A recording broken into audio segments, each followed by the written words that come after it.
اعوذ باللہ من الشیطان الرجیم، بسم اللہ الرحمن الرحیم۔ ساتھیوں، جیسا کہ میں نے پہلے لیکچر میں آپ سے تذکرہ کیا تھا کہ اللہ تعالیٰ نے اپنے حقوق کے بعد والدین کے حقوق رکھے، اپنی اطاعت گزاری کے بعد والدین کی اطاعت گزاری کو پہ بہت زیادہ زور دیا۔ تو اس کی وجہ میں نے آپ کو بتائی، کیونکہ اللہ تعالیٰ بھی تخلیق کار ہے اور والدین بھی تخلیق کار ہیں۔ اب اگر والدین کی ذمہ داریوں کی طرف ہم نظر دوڑاتے ہیں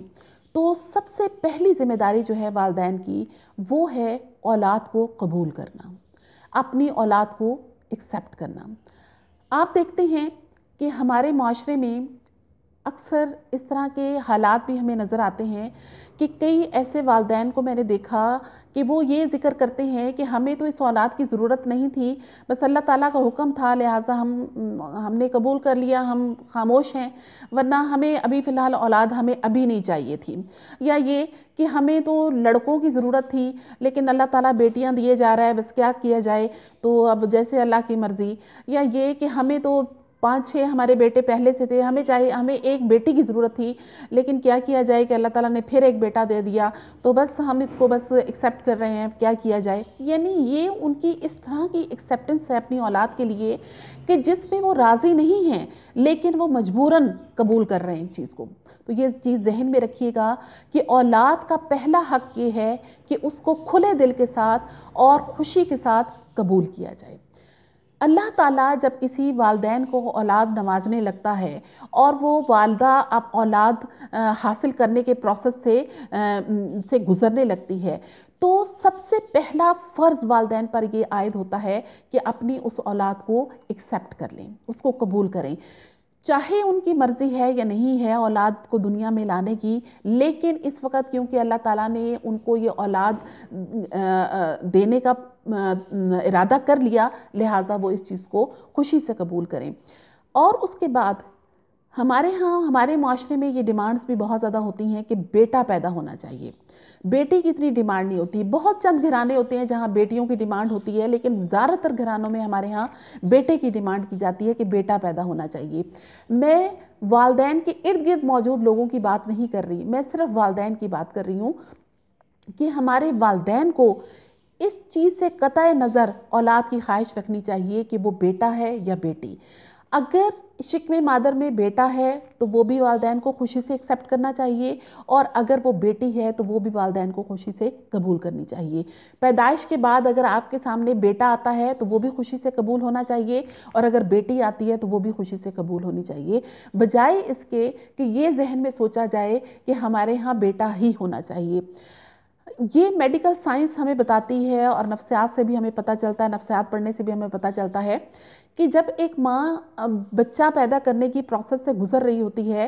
تو وہ جو کچھ ماں کھا پی رہی ہوتی ہے، جو محسوس کر رہی ہوتی ہے، جو وہ سن رہی ہوتی ہے، جو وہ دیکھ رہی ہوتی ہے، اس کا اثر اس کے بچے پر مسلسل پڑ رہا ہوتا ہے،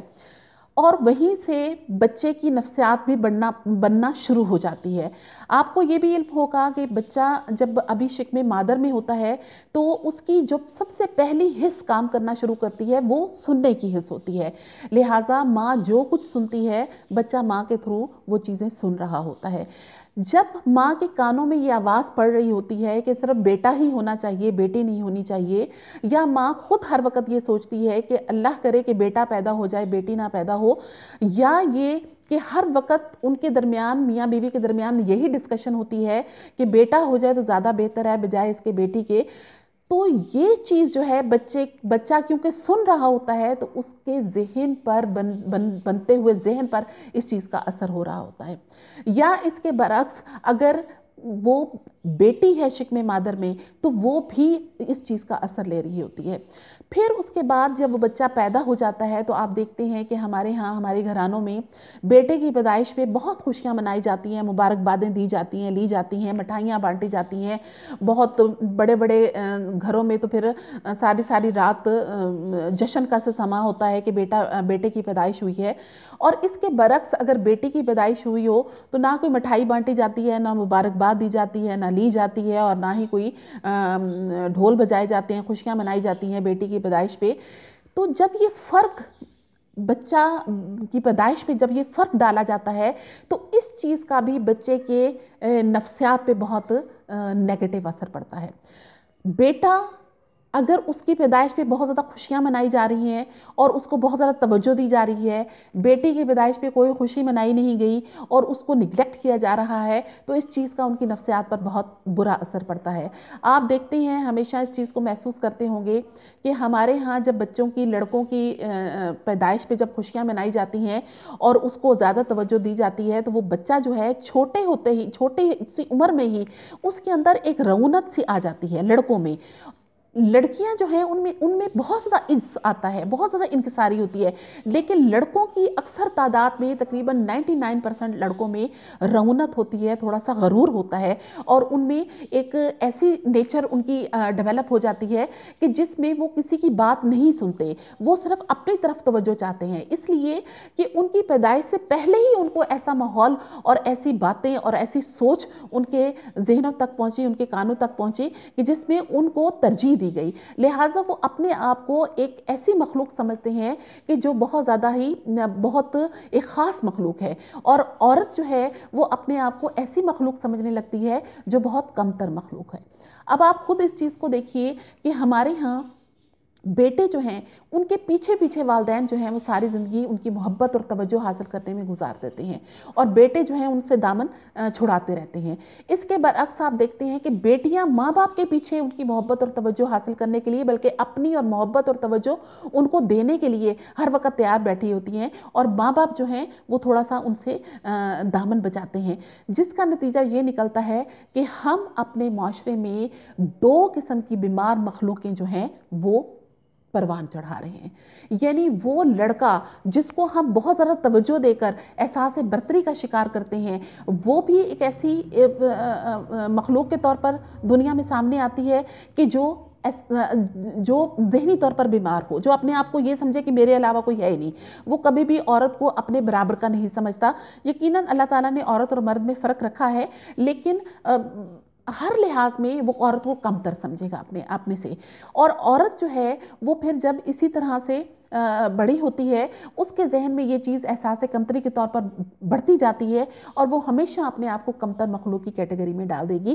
صرف کس وجہ سے کہ والدین شروع سے ہی اس کی پیدائش سے پہلے ہی، ان کی پیدائش سے پہلے ہی یہ سوچتے ہیں کہ لڑکا ہو تو بہتر ہے، لڑکی نہ ہو تو بہتر ہے۔ ان کی پیدائش کے بعد بھی وہ بہت زیادہ، ان کی پیدائش کے بعد جو اس بچوں کا استقبال ہے وہ بھی مختلف طریقوں سے کیا جاتا ہے، جس کا ان پر بہت نیگیٹو اثر پڑتا ہے، اور اس کے بعد ان کی پرورش کے دوران بھی دونوں میں بہت فرق رکھا جاتا ہے، جس کا ان کی نفسیات پر بہت زیادہ نیگیٹو اثر پڑتا ہے۔ تو یہاں سے ہمیں اندازہ ہوا کہ سب سے پہلا فرض جو ہے وہ والدین کا یہ ہے کہ وہ اپنی اولاد کو ایکسیپٹ کریں، قبول کریں، چاہے وہ بیٹا ہے چاہے وہ بیٹی ہے، چاہے مسلسل بیٹے پیدا ہو رہے ہیں ان کو ایکسیپٹ کریں، چاہے مسلسل بیٹیاں پیدا ہو رہی ہیں ان کو ایکسیپٹ کریں بحیثیت اولاد، کیونکہ وہ اللہ تعالیٰ نے آپ کو دی ہے۔ قرآن پاک میں اللہ تعالیٰ نے واضح طور پر یہ چیز لکھ دی ہے کہ اللہ تعالیٰ جس کو چاہے بیٹے دے، جس کو چاہے بیٹیاں دے، جس کو چاہے دونوں سے نوازے، اور جس کو چاہے اولاد سے محروم رکھے۔ جب اللہ تعالیٰ نے یہ چیز واضح طور پر کہہ دی تو اس کے بعد پھر ہمارا کوئی حق نہیں بنتا کہ ہم اس طرح کی سوچ رکھ کر اپنے آنے والی نسل کو ذہنی مریض بنائیں، اور اللہ تعالیٰ کی طرف بھی ہم جواب دہ ہوں گے اس سلسلے میں۔ جو والدین ہیں وہ اس سلسلے میں اللہ تعالیٰ کے سامنے جواب دہ ہوں گے کہ انہوں نے اپنی اولاد کو اولاد کی حیثیت سے ہی صرف قبول کیوں نہیں کیا، اس میں فرق کیوں ڈال دیا کہ یہ اولاد ایسی ہو تو پھر ہم اس کو قبول کریں گے، ایسی ہو تو ہم قبول نہیں کریں گے۔ کئی ایسے والدین بھی ہیں کہ جن کے ہاں پیدائش کے ٹائم نارمل بچے پیدا نہیں ہوتے، صحت مند بچے پیدا نہیں ہوتے، تو یا نہ وہ لڑکا ہے نہ وہ لڑکی ہے، اس طرح کی مخلوق پیدا ہوتی ہے، تو اللہ تعالیٰ کے حضور والدین کا یہ فرض بھی بنتا ہے کہ وہ اس طرح کی اولاد کو بھی ایکسیپٹ کرے، اگر وہ ذہنی طور پر معذور ہے، جسمانی طور پر معذور ہے خدا نخواستہ، یا وہ عورت اور مرد کے درمیان کی ایک تخلیق ہے اللہ تعالیٰ کی، جیسی بھی وہ تخلیق ہے اللہ تعالیٰ کے حکم سے، وہ اس والدین اس کو کھلے دل سے ایکسیپٹ کرے اور اس کی پرورش میں کسی طرح کی کوئی کمی نہ لانے دے، کہ اس کا صلہ پھر اللہ تعالیٰ کے پاس محفوظ ہے، اور جو والدین ایسی اولادوں کو ایکسیپٹ نہیں کرتے تو وہ اللہ تعالیٰ کے سامنے جواب دہ ہوتے ہیں۔ میری اس بات پر ضرور غور کیجیے گا اور سوچیے گا کہ کیا ہمارے ہاں والدین واقعی اپنی اولاد کو پوری طرح قبول کرتے ہیں صرف اولاد کی حیثیت سے، یا ان میں اس طرح کے فرق ڈالتے ہیں اور کسی اولاد کو قبول کرتے ہیں اور کسی اولاد کو قبول نہیں کرتے؟ اس پہ ضرور غور کیجیے گا۔ میں اگلے ٹاپک کے ساتھ آپ کے سامنے، اسی سلسلے کا جو اگلا ٹاپک ہے اس کو لے کر آپ کے سامنے پھر حاضر ہوں گی۔ ابھی مجھے اجازت دیجیے۔ اللہ حافظ۔